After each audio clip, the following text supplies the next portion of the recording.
Thank you very much. We very much appreciate the attention. Today's a big day in that we had a G7 and President Macron, who's a very special man in my book. We were together, we did it together, and I think a lot of progress has been made. We've had some very good talks with Russia. We've had some very good talks with others, and we're trying to get the war ended with Russia and Ukraine, and I think we've come a long way in a short period of weeks. And the president's been very helpful also.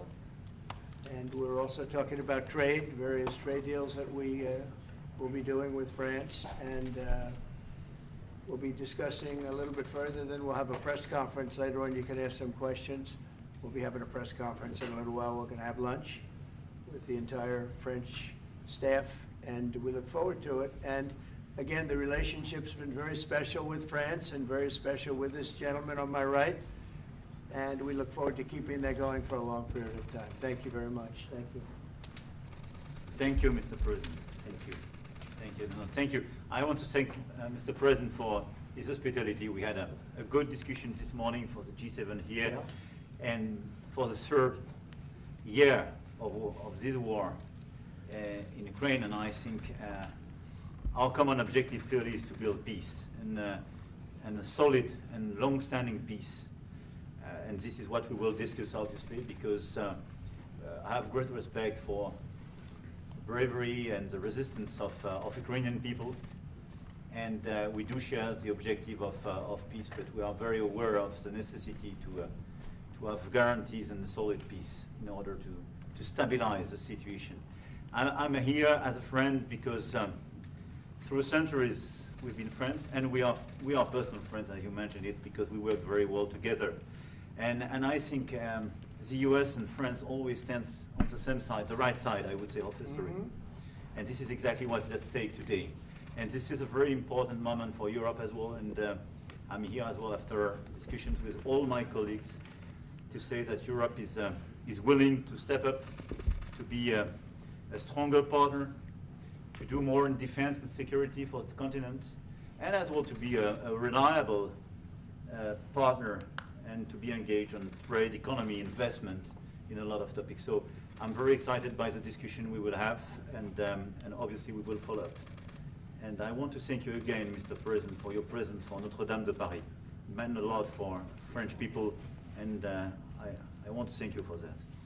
That's the cathedral, and they've done a fantastic job. The president's done a great job in bringing it back. That was a terrible thing, like, what, 5 years ago? Yeah. Watching that burn was a very horrible sight, and you've done a fantastic job in bringing it back, so I congratulate you. Thank you for being here. Thank you. Very much. Thank you. Anybody want to ask a question or two? Or is that a foolish question? Thank you, Mr. President. Ukrainians on the critical minerals deal. It looks like we're getting very close. The deal's being worked on, and we're, I think, getting very close to getting an agreement where we get our money back over a period of time. But it also gives us something where I think it's very beneficial to their economy, to them as a country. But, you know, we're in for $350 billion. How we got there, I don't know, but that's a lot of money, a lot of money invested, and we had nothing to show for it. And it was the Biden administration's fault. The Europeans are in for about $100 billion, and they do it as in the form of a loan.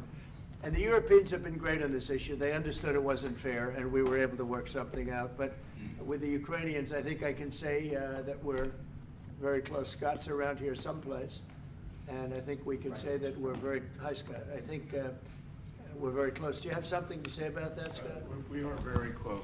The Good. 1 yard line. All right, good. Mr. President, Mr. President. What? would a minerals deal include a security guarantee for Ukraine? Well, it'll be, Europe is going to make sure that nothing happens. I don't think it's going to be much of a problem. I think once we settle, there's going to be no more war in Ukraine, and you're not going to have it's not going to be a very big problem. That's going to be the least of it. Mr. President, we're hearing from some Greek media reporting that the U.S. has agreed to shut down a military base in Greece that's been a logistical hub for NATO. That who shut down? That the U.S. has agreed to shut it down at the request of Turkey and Russia. Is that at all true? Marco, do you have anything to say about it? Please. Sir, that's a no. That's a no. Mr. President, Mr. Is it a President. no? You said- It's a no, sir. It's not a correct story. Thank you. Mr. President, how do you react to people in Europe who say that you are abandoning Ukraine and that you are going to sacrifice the security of Ukraine by making a deal with Vladimir Putin? You know, we're helping Ukraine like nobody's ever helped Ukraine before.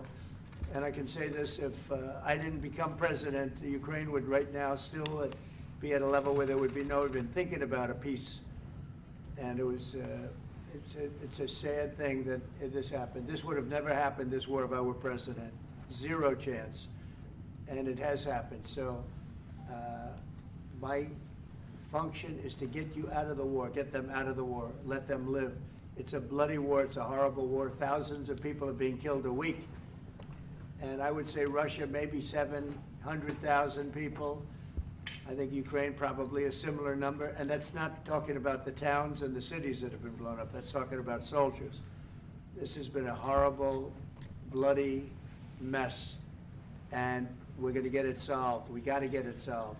And you know, we're not talking about America's soldiers, soldiers from this country. We're talking about Russia and Ukraine. But on a humanitarian basis, we have to get this very, very bloody, savage problem solved. And I will say this also, it could lead to World War III if it's not solved. You know, there'll be a point at which it's not going to stop at those two countries. Already there's such involvement from other countries. And it could really lead to a very big war, World War III, and we're not going to let that happen either. Would you support the idea to send European troops in Ukraine to back the Yeah, ceasefire? European troops may go into Ukraine as peacemakers.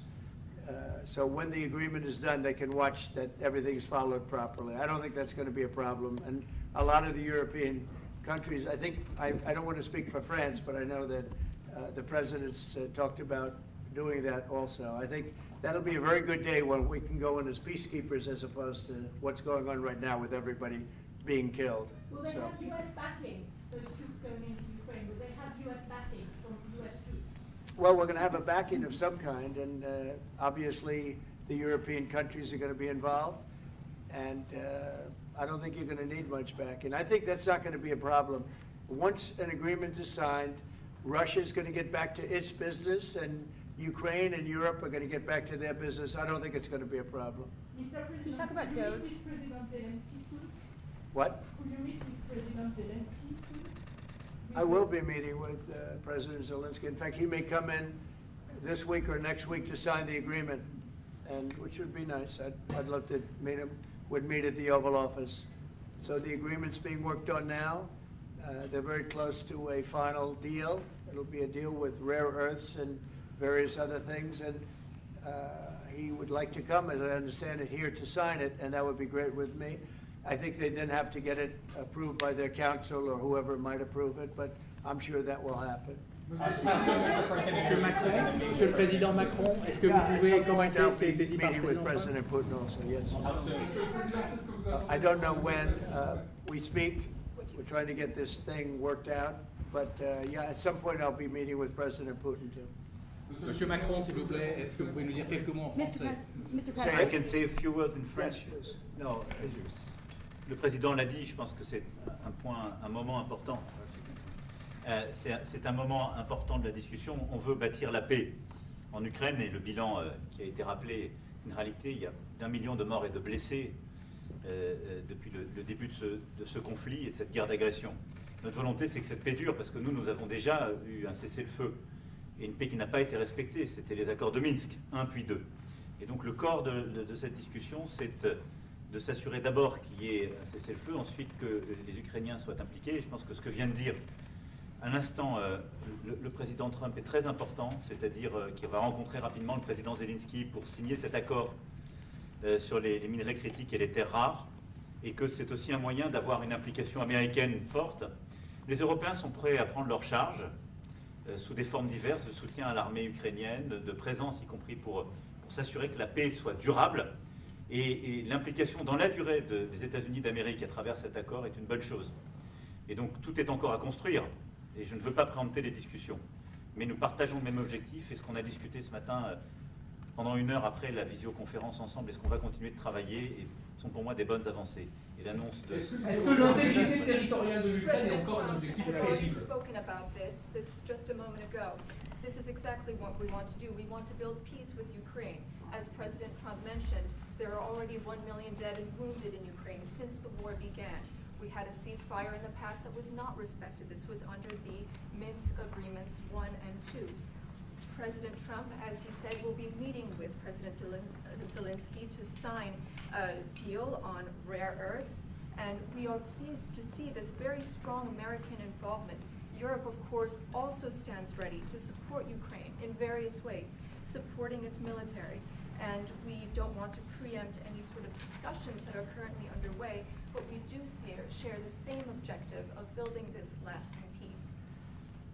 I just want to tell you a little story. So we were at the Eiffel Tower having dinner with your wonderful wife and with my wonderful wife, and we came out and he started speaking the French deal. And we didn't have an interpreter, and he was going on and on and on, and I was just nodding, yes, yes, yes. And he really sold me out, because I got back the next day and I read the papers. I said, that's not what we said. He's a smart customer, I will tell you that. Sure. How would you Mr. modify- President, how would let's you- give up how Doug, would sir. you Exactly modify what your we agreed. relationship? Mr. President, to call Zelensky a dictator, would you use the same words regarding Putin? I don't use those words lightly. I think that we're going to see how it all works out. Let's see what happens. I think we have a chance of a really good settlement between various countries. And, you know, you're talking about Europe, and you're talking about Ukraine as part of that whole situation. The other side has a lot of support also.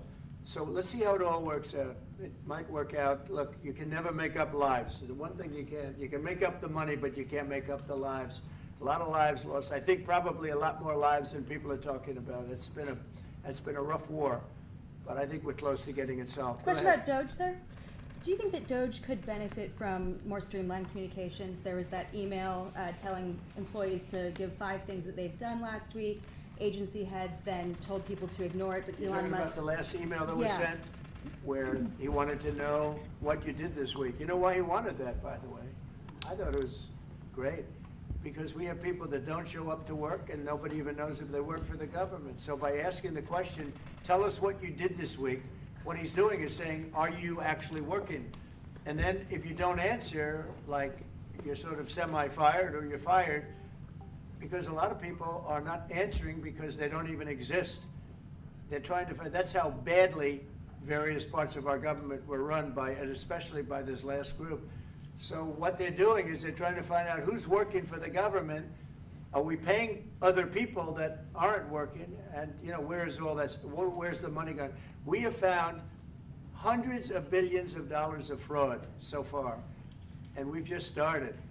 We're actually going to Fort Knox to see if the gold is there, because maybe somebody stole the gold.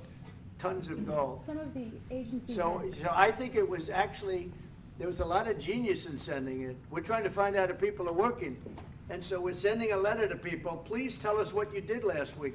If people don't respond, it's very possible that there is no such person or they're not working. Some of the agency heads instructed their employees not to respond because they were waiting on further guidance, but Elon Musk's tweet said a failure to respond would be taken as a resignation, so there's been a disconnect in communications. Yeah. Are you concerned at all about Only, that? no. That was done in a friendly manner. Only things such as perhaps Marco at State Department where they have very confidential things, or the FBI where they're working on confidential things. And they don't mean that in any way combatively with Elon. They're just saying there are some people that you don't want to really have them tell you what they're working on last week.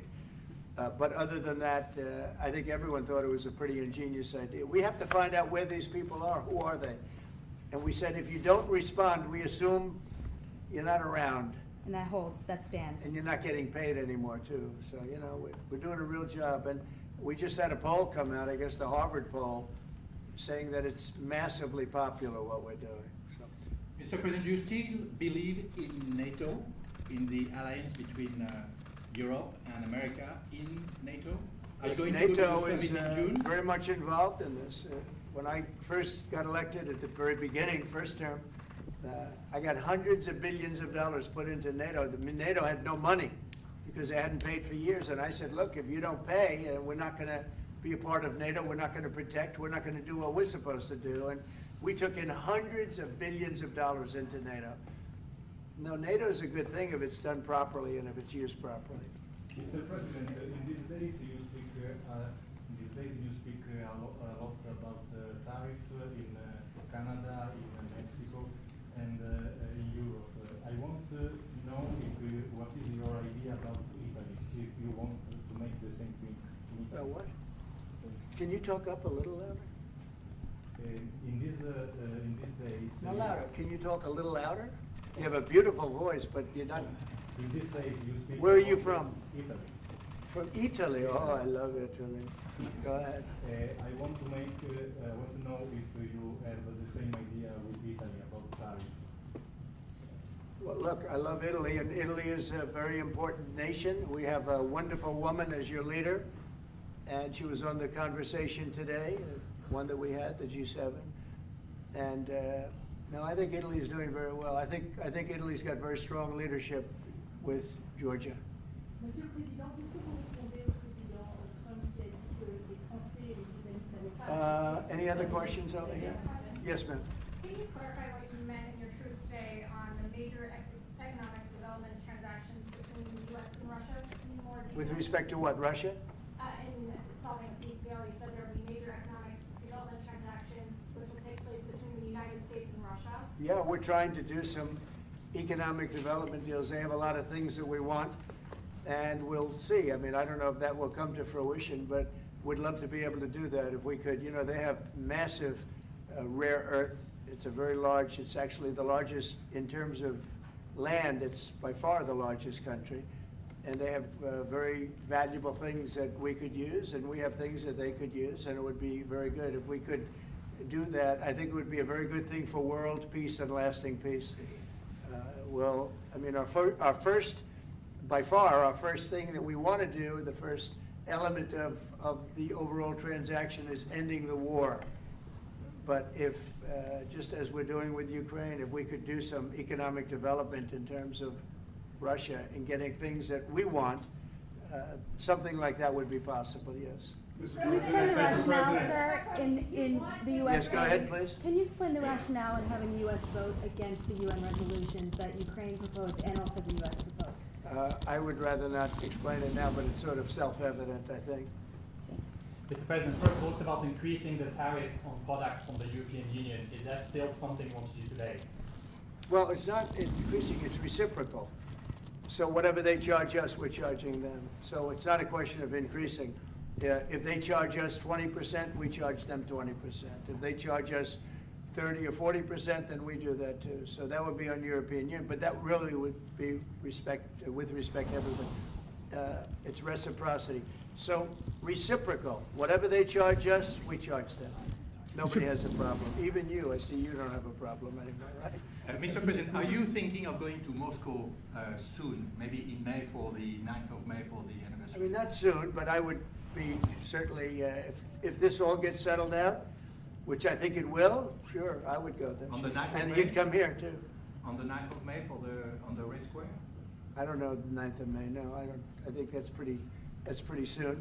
But no, at the appropriate time, I would go to Moscow. Monsieur le Président, est-ce que l'envoi de troupes françaises I ou think the européennes war est can end envisagé en soon. Ukraine? How soon? Within weeks, yeah. I What think so, price for right? Ukraine? Don't you think so? I'd like to have you, I think we could end it within weeks if we're smart. If we're not smart, it'll keep going and we'll keep losing young, beautiful people that shouldn't be dying. And we don't want that. And remember what I said, this could escalate into a third world war. And we don't want that either. Mr. President, your envoy Steve Witkoff suggested a temporary ceasefire in the conflict, but the Russian government has denied that out of hand. Are you worried that they're not feeling in good faith? No, I think they, at some point, will agree to that. I think they probably wanted to. And I think once you have a ceasefire, it's going to end because they're not going from a ceasefire back to war. I think people have had their full. I'm just glad I was able to help because there was no communication with Russia until I came along. Biden didn't communicate. He couldn't communicate with his own child. So Biden didn't communicate. He couldn't. It was terrible. He hadn't spoken to Putin in 3 years. You're trying to end a war. People are being killed. Every week, thousands of people are being killed. Soldiers, in this case, mostly. Also towns, you know, as missiles go in and back and forth. No, it's a shame. This should have never happened. This is a very sad, this is going to go down in the history books. This is a very sad moment because that should have been stopped. That should have never started. And if it did start, it should have stopped the first week, not 3 years later. Okay? Je vais répondre, if you allow me, because juste, je pense que plusieurs questions de vous et de votre collègue qui ont été posées en français et qui rejoignent les questions posées par les collègues américains. D'abord, cette discussion est utile et construire la paix est une nécessité. La deuxième chose, c'est qu'il y a aujourd'hui une capacité de dissuasion qui est restaurée et que c'est ce que veut dire le président Trump quand il dit qu'il n'y aura plus de problème. Je pense que la force du réengagement américain aujourd'hui, c'est en quelque sorte l'incertitude aussi pour le président Poutine. Et donc il y a une capacité de dissuasion qui est là, qui permet de sceller d'abord sans doute une trêve, la capacité à vérifier que cette trêve est respectée, et ensuite un accord de paix qui permettra de reconstruire l'Ukraine, mais de lui apporter aussi les garanties de sécurité. Dans le cadre de ces garanties de sécurité, nous pensons que nous avons notre rôle à jouer. Et donc, on verra à ce moment-là de la discussion, je ne veux pas la préempter, ce qui est nécessaire pour que l'Ukraine puisse rester un pays souverain. Et d'ailleurs, dans les discussions entre l'Ukraine et les États-Unis d'Amérique, il y a cette question d'une souveraineté ukrainienne qui est respectée. Et donc, nous, ce que nous avons préparé en particulier avec nos partenaires britanniques, dans le cadre d'un travail très étroit qu'on a mené ces dernières semaines, et partagé avec tous les pays européens et alliés qui sont prêts à s'y joindre, c'est l'idée de dire on est prêt à apporter ces garanties de sécurité. Les conditions, elles doivent en être définies. Par l'envoi de troupes. Elles doivent être définies par l'accord. Ça peut aller jusqu'à l'envoi, comme l'a dit le président, de troupes qui iront observer que la paix est bien respectée, qui iront se positionner, pas sur la ligne de front, pas pour justement, en quelque sorte, être dans le conflit, mais marquer une présence comme une garantie. Il y a d'autres moyens de soutenir qui peuvent être des soutiens accrus et capacitaires à l'armée, des structures nouvelles. Et je pense aussi que l'accord qui est discuté, le président l'a dit, la crédibilité américaine qui est mise dans ce moment, c'est aussi montrer que chacun est dans son rôle, mais que nous avons une unité, Européens et Américains, et donc avec une forme de garantie que les Américains prennent par la discussion sur les minerais critiques qui sont en train de finaliser. La guerre peut For- s'arrêter dans for plusieurs Macron, semaines. on the- That is the Je pense most que- je pense que- that is the most beautiful language. I have no idea what he's saying, but that is the She will most translate. elegant, beautiful language. Go ahead, please. This is a question that was asked by several. What we need to do is make sure that we are building peace. We have Can you speak deterrence up, capabilities. please? We have deterrence capabilities that have been restored. As President Trump said, there won't be any more problems.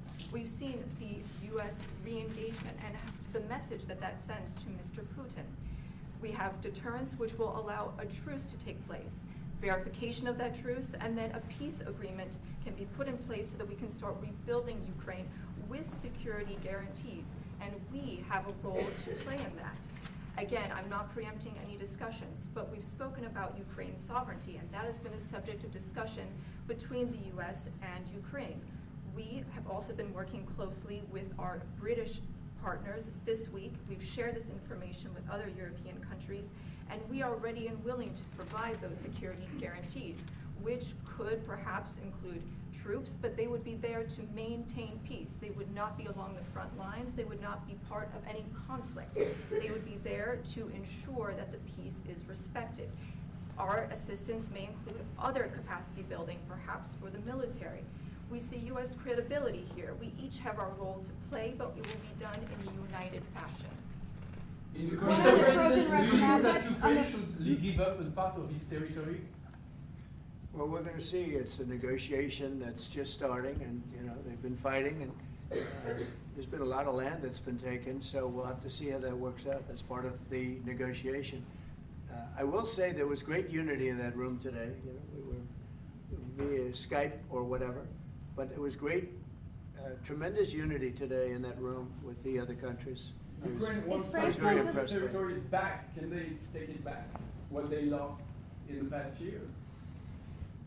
That's not an easy thing to do, is it, right? It's not an easy, you know, just asking whether or not you can take back the land that they lost. And I say that, yeah, perhaps some of it, yeah, I hope so. But that's not an easy thing to do. But not For every day. Macron on the frozen It's Russian. gonna be something we're talking about. Will you For convince Macron, Vladimir on the Putin front- to accept the European troops as peacekeeper, would you think? Yeah, he will accept that. He will accept I've it? asked him that question. You talked to him? I've asked him that question. Is said France yes? going to lift the block on the Because 300 he's billion? not, look, if we do this deal, he's not looking for more war, he doesn't mind, but I've specifically asked him that question. He has no problem with it. Is France going to lift the block on the 300 billion in frozen Russian assets in Belgium? France has opposed unfreezing it to pay Ukraine and compensate the US for its support. Is France going to lift its opposition to that? This is, I mean, we speak about frozen assets. We already used them to back precisely the loans negotiated at the G7. And it's part of the sanctions, so it will depend on the follow-up of the discussions. But clearly, we respect international law. It's just frozen assets now. You can take the proceeds of the frozen assets, but you cannot take the assets themselves because it's not respecting international law, and we want to respect international How law. is one different than the other? You can take the proceeds from it, how can you not take Because the it's assets? very different. You keep the assets, you take the proceeds because they are paralyzed in a certain way. You take the proceeds during the wartime, but you keep the assets, and it's part of the negotiation at the end of the war. Because, I mean, this war costed all of us a lot of money. And this is the responsibility of Russia, because the aggressor is Russia. Should the US So, be compensated? so at the end of the day, this frozen asset should be part of the negotiation, all in all. Will France support the US being compensated? I support the idea to have Ukraine first being compensated because they are the one to have lose a lot of their fellow citizens and being destroyed by these attacks. Second, all of those who paid for could be compensated, but not by Ukraine, by Russia, because they were the one to aggress. Again, Mr. just so you understand, just so you understand, Europe is loaning the money to Ukraine. They get their money back. No, in fact, to be frank, we paid. We paid 60% of the total efforts, and it was through, like the US, loans, guarantee, grants, and we provided real money, to be clear. Yeah. We have 230 billion frozen assets in Europe, Russian assets, but this is not as a collateral of a loan, because this is not our belonging. So they are frozen. If at the end of the day, in the negotiation we will have with Russia, they're ready to give it to us, super. It will be loan at the end of the day, and Russia will have paid for that. If you This is my believe wish. that, it's okay with me. Mr. President. If they get their money back, we don't, and now we do. But, you know, that's We will only fight fair. both. Mr. President, do you think Russia should be the one that pays everybody back? Are they the aggressors? Well, we're negotiating everything, and everything's on the table, and we'll see if we can get some land back, and we'll see about a lot of different things. And we're gonna be making a little speech and say a few words in a little while. We're gonna have another meeting, a luncheon meeting, and we'll see you in about 2 hours. Okay? Thank you very much, everybody. Thank you, Fred. Thank you, Fred. Moving out. Let's go, let's go. Moving out, Cameron. Thank you very much. Thank you.